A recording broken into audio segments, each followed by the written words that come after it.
I am joined by rock influencer and TikTok sensation, Mr. Jesea Lee. How you doing? What's going on, man? I'm good. Thank you so much for having me. I'll stop it. Come on. Thank you for coming on. We've been kind of speaking for, I think it's like a few years now. But for those of you that don't know of Jesse's work, you've got 400,000 followers over on TikTok, just for influencing people in the world of rock and metal. Do you think that, you know, influencers are necessarily needed and required in this world of social media that you know everyone loves? Yeah, I think they are, and I guess it depends on how you define an influencer. But I mean, I feel like anybody that, you know, can just at the bare bones of it influence another person's opinion, whether it be somebody with, you know, like 500,000 followers on TikTok, or just your best friend who you really trust with musical advice, you know, or music opinions. You know, I feel like that's where a lot of people discover most music. You know, you can read blogs, you can listen to playlists and podcasts and all that stuff, and it's all super helpful. But like when you talk to somebody, with somebody you follow, regardless of who they are, somebody you follow suggests the song, you're more likely to, I think, check it out than, you know, a stranger suggesting it to you. You know, yes. So I think that can be a big factor in it. I think you're absolutely right. What I would like to do, to kind of, I've already asked you my first question, and I didn't actually mean to do that yet. I wanted to break the ice with kind of like a quick fire question round, if you would. And so I've got 5 questions for you, because I feel like you know a lot about rock music. But do we know? Don't ask my followers. They'll comment and tell you I don't know shit. But do we know a lot about Jesea Lee? So I'm going to ask you a quick fire round of just 5 questions, just to kind of break your ice. Who, Jesea Lee, is your favorite band? Nirvana. Okay, 100%. What is the best, or who was the best live show that you ever saw? Oh fuck! Not them. Yeah, off the top of my head, The Darkness. They're one of the greatest shows I've seen. Yeah, I was a huge fan of The Darkness growing up, and you know, I think they're super great. I think they're way more talented. Oh no, he's cut off. I believe in a thing called love, and I got to see people there, and it's great to be that close to them. Jesse, I'm so sorry, man. Can you just repeat that answer again? You just sort of froze quite a bit there. Sorry, dude. Oh, yeah, no worries. Take 2. Yeah, I was a big fan of The Darkness growing up. I think they're actually a lot better than just that one Believe in a thing called Love song gives them credit for. I think they have a lot of really good songs. And I was lucky enough to see them a few years ago at this pretty small venue in Cleveland. And it was just cool, like, to see them up that close and personal, and like the singers like on top of the guitarist's like shoulders or walking around the audience playing. And I just think a really special concert to me. I don't know if that's necessarily the greatest concert I've ever seen, but when you said that, that's the first thing that popped in my head, so I'm going to go with that one. Live shows are, I mean, obviously now they're kind of bands' bread and butter, right? And that's a saying over here. I don't know if you guys say that. But yeah, we got that right. But yeah, I think that if a band can put on an amazing live show, then absolutely, I totally. They don't need to necessarily be your favorite band, right? What and who was the worst live show you ever saw? The most disappointing. The worst. Yeah. Oh. Guns N' Roses probably would be like the worst. Yeah, it would just, and it's not even on them either. You know, honestly, it's a tie between Guns N' Roses and Journey, and it's for the same reason, because they have about 45 minutes of solid material that, for me, that I really want to hear, like 45 minutes of really great music, but they play for 3 fucking hours, man, and they just noodle. There's so much noodling and like jamming and like B-sides, and like if you're a super fan, you're gonna be loving that shit. But for me, a casual Journey, casual Guns N' Roses fan, just knowing the hits, dude, I was so bored. Like every time like Mr. Brownstone came on, I'm like, okay, let's do this, and then I'd be like slinking back in my chair again. That's the other thing too. Both concerts I had to sit in a seat because they were like big arena shows, you know. Yeah. And like I think any kind of show like that, is really hard to get into. Like going back to what we were saying, the best concerts I feel like are always just like the smaller ones where it's like very intimate and like you're up close with the band and stuff. Even if you're not close to the band, at least if you're like close with people and like rocking out, yes, really hard to sit in a chair and enjoy a show, man. Even in my older age, like I want to be comfortable at shows and shit, but I still haven't gotten to the point where I sit in a chair. Like I choose to sit in a chair, you know. Being a dad hasn't fully kicked in for you yet, right? You're still able to. Yeah. I'm with you. What do you prefer? I know you've got more followers on TikTok, but do you prefer TikTok or Instagram as a social media platform? TikTok 100%, man. Really? TikTok it's unreal what anybody it's gonna make me sound stupid, but like anybody can be famous on TikTok. But like that's what I'm saying. Like it's great that like it has such a friendly interface or algorithm, whatever you want to call it, that like, you know, anybody with something to say with a message can resonate with people and find followers and find like-minded people on that platform. Like the engagement is just so much more easier to attain, I guess, rather than Instagram, where it's like even when you have a ton of followers on Instagram, people don't see your shit, you know. And that's the thing, like you can have a ton of followers on TikTok and people still won't see your shit. It's the same kind of deal. Like the algorithm shows what people are interested in, but the discoverability on TikTok is just like out of this world compared to Instagram. And the music discoverability, whatever you want to call it, on TikTok is so much more important over there, I feel like, than Instagram, as far as like I discover so much more new music over there than I do on Instagram. And I guess for people wanting to find new music through you, that is where you are at your most influential, right? That is where you've got your army of Jesea Lee fans and followers. That's definitely where I'm most consistent, is on TikTok. Like that's my first and foremost priority. I post on Instagram. Instagram's a lot more like the highlight reel, I guess you would call it. And then you know, my Instagram story is like, you know, if you want to see pictures of my food and my kid and shit, me working out and stuff like that. So it's like that's kind of like a more personal thing too. But I mean, TikTok's really where I spend all my time. And then I do have a YouTube channel as well that I'm starting to slowly build. I haven't like fully like developed the whole content strategy for it. I'm just kind of putting stuff up at this point and just feeling it out, seeing what I want to do with it. So I mean, if somebody really wanted to like know what I'm doing or see everything I'm doing, TikTok's definitely okay. You know? I need a lesson in TikTok. And my last kind of question for this quick fire round, Jesea, is you're a music lover, but do you play an instrument? I do. Well, I grew up playing guitar and singing. I played in a punk band for about 10 years. We did like the whole Warped Tour thing, signed to a shitty small label and put out a bunch of records and stuff. And I mean, all my life, since I was about like 12 probably, I've been playing music in different various bands and solo projects and stuff like that. So yeah, I mean, I've been playing for a long time. I don't anymore. The most I do is like I play like Baby Shark on the guitar for my kid or something like that, you know. Nothing really crazy. About once a year, I'd say, my old band gets together and does like a little reunion show, just for the fucking fun of, just because we want to, you know, jam and get drunk and play. That's so cool. That's awesome. Yeah. What do you think? I mean, your career, Jesea, has been based around social media. We're in 2022. We know that, like it or not, social media platforms are important. They are, you know, kind of integral to a band's survival, especially in kind of the emerging scene. But do you think the internet as a whole has been a positive or a negative implement to the music industry? Man, that's a loaded question. I mean, yeah, there's a lot of different ways to look at that. And I feel like it's definitely easier than ever for a band to make it big with like nothing behind them, with no money, no label, no manager or anything. A band can literally go from 0 to 100 with just the right kind of like mindset and the right promotion, like creating like great content on top of creating great music. Like it's unreal. Like I feel like now more than ever, like maybe the MySpace days was the last time I could think of that, like where music was able to really blow up like that on the internet. Yeah. And there was kind of like a lull between MySpace and now with TikTok, because like bands I don't think were really blowing up on Instagram and Facebook. There are bands that blew up on YouTube, I guess, but it's not to the same respect, you know.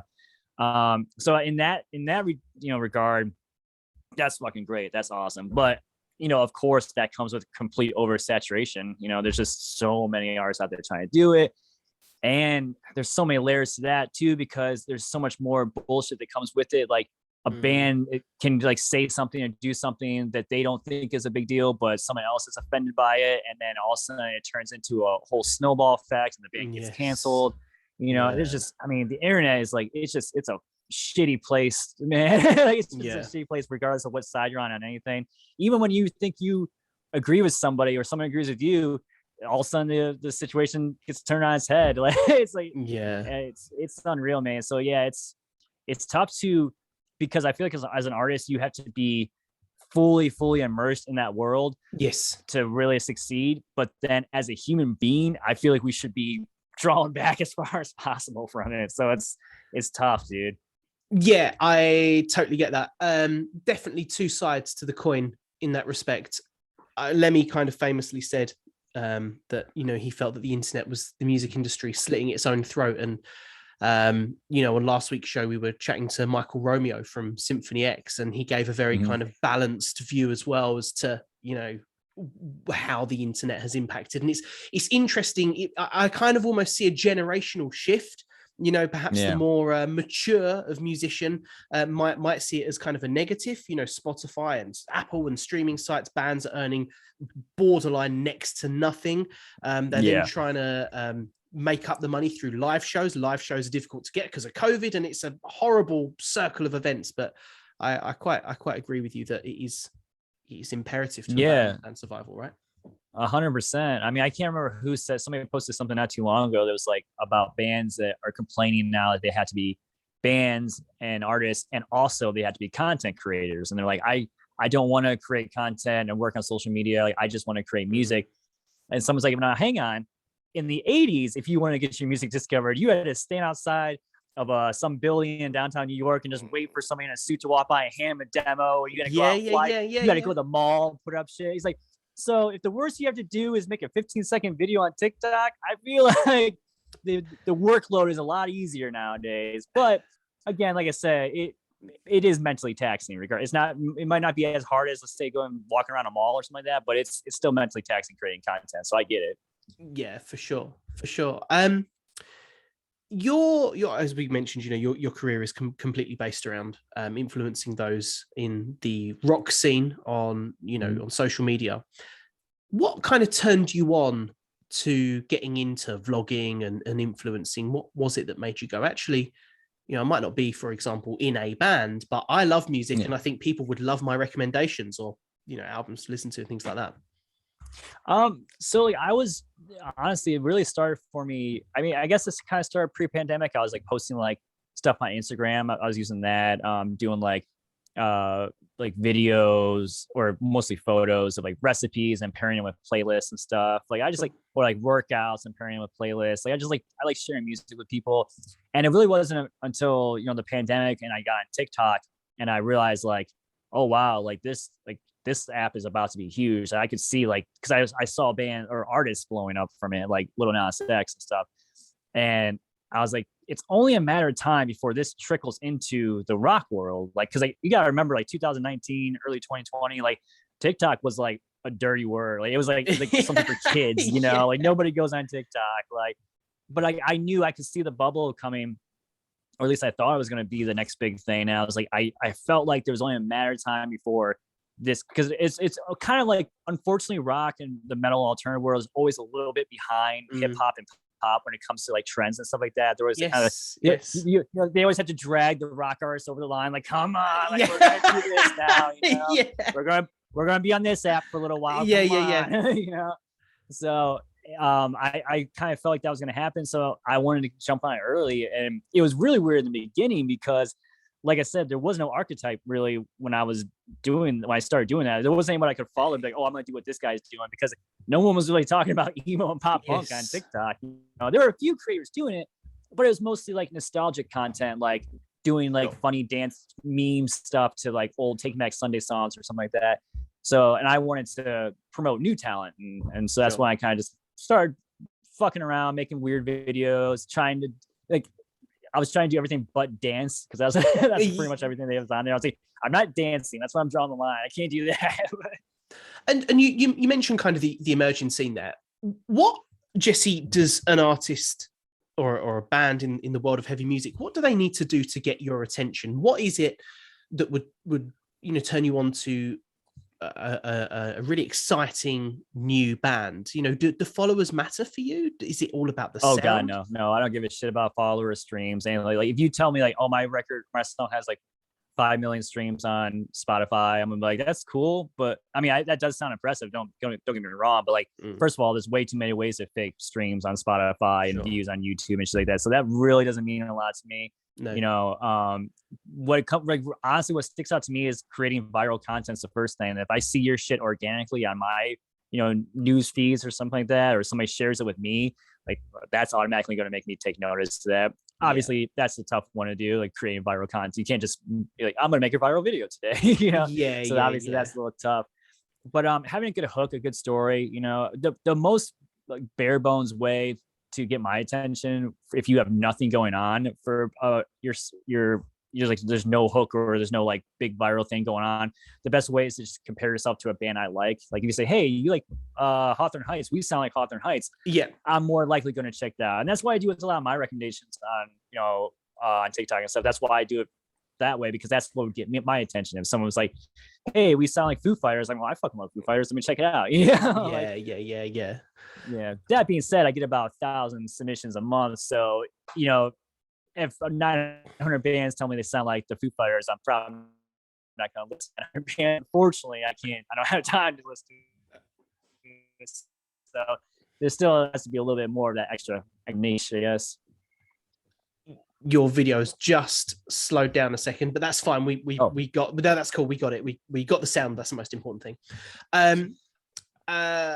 Okay. You, aside from TikTok and Instagram, which we know you're very busy at and in, you also have your own podcast where you talk about the top 10 trending artists in the alternative scene. And I want to pose a question to you. There are two words in the music industry that I think have big question marks over them. Number one is the word unique, because I believe that, unless you're playing the Peruvian nose flute, you're not going to be that unique. Right. And the other one is alternative, because as the word alternative, it just means another choice. What for you does the word alternative mean? When I think of alternative, I think, okay, it's an alternative to what?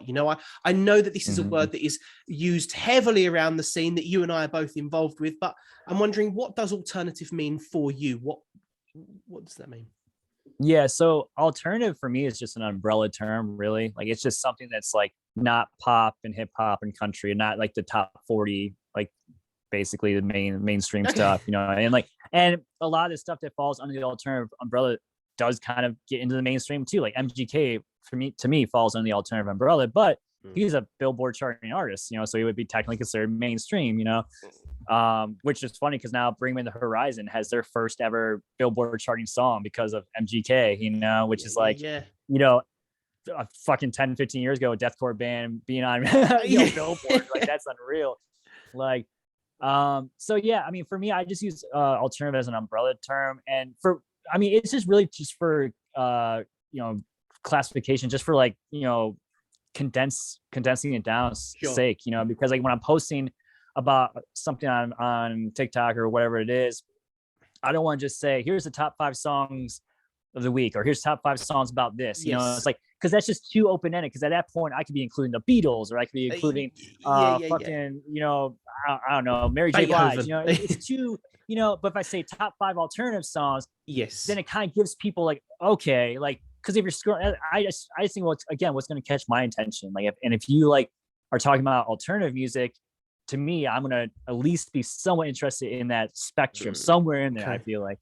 So yeah, for me, it's just really rock, metal, pop, punk, emo, anything that would be at Warped Tour, anything you find in alternative press, anything you can find a Hot Topic, anything just like out of the mainstream. I think yeah, you're absolutely right, and I totally get the umbrella term that alternative is kind of used for. I just with the world being so oversaturated with music, especially in the world of heavy music, I often would kind of say to bands to try and look for alternative words to alternative, because there are so many bands out there that go, hey, yeah, we're an alternative pop punk band. And that's like, and I feel like saying, look, there are so many fucking bands out there. Like, sell me your sound in a more interesting bio, but I totally, I get with your podcast what you're doing, and it's a very successful podcast. Well, I agree too. Like like if a band should never label themselves as alternative. I feel like you shouldn't be like, I'm an alternative band. Like I feel like presenting like an overall like I don't know, I'm trying to think of a good word for it, but like just like the batch of like bands and songs as labeled as alternative makes sense. But like, if you're a band like, oh, we're alternative bands, like, well, I'm gonna need more than that. Like, definitely, man, definitely. I should mention though, the podcast is on hiatus right now. No.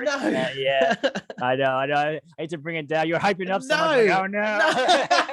But the content is there to listen to, man, and it's awesome. Like, yeah, it's awesome. True. Yeah, it might come back. I get a lot of requests for it to bring it back on Instagram and stuff, but it's just it's taxing. Man. Podcasts are a lot of work. yeah, for sure. I suppose my next question really would be for you, Jesse. You're in a world where you are, as I've said a few times now, hugely influential in the world of both emerging and legendary rock and metal and all these things. Yeah. Where does it go from here for you? That's a good question, man. I ask myself that all the time, actually. You're great.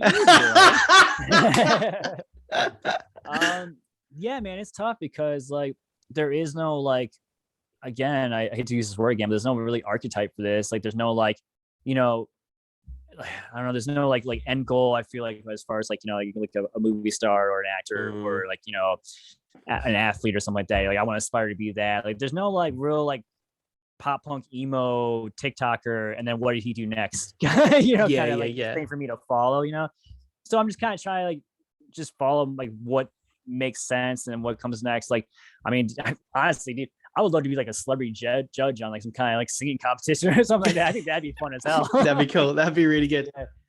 But aside from that, like, just growing my following and, building that whole, brand, and then maybe hopefully building this YouTube channel up to the next thing. So I feel like long form content is definitely something I want to be involved in. That's what I like about doing the podcast too. 100%. It's just getting to the point where I can make long form content a priority, which is super tough to do because it takes a fucking long time. It does. Yeah. It does. Yeah. I have two more questions for you. My penultimate question is, what for you is the best and most amazing thing about what you do? Oh, fuck, man. Just getting to share music with people and have it resonate with them and have them like appreciate it. And like, I mean, there's a lot of people that don't appreciate it, that talk shit, for sure. Yeah. But the people that like just genuinely discover a new song because I sent it to them or I showed it to them.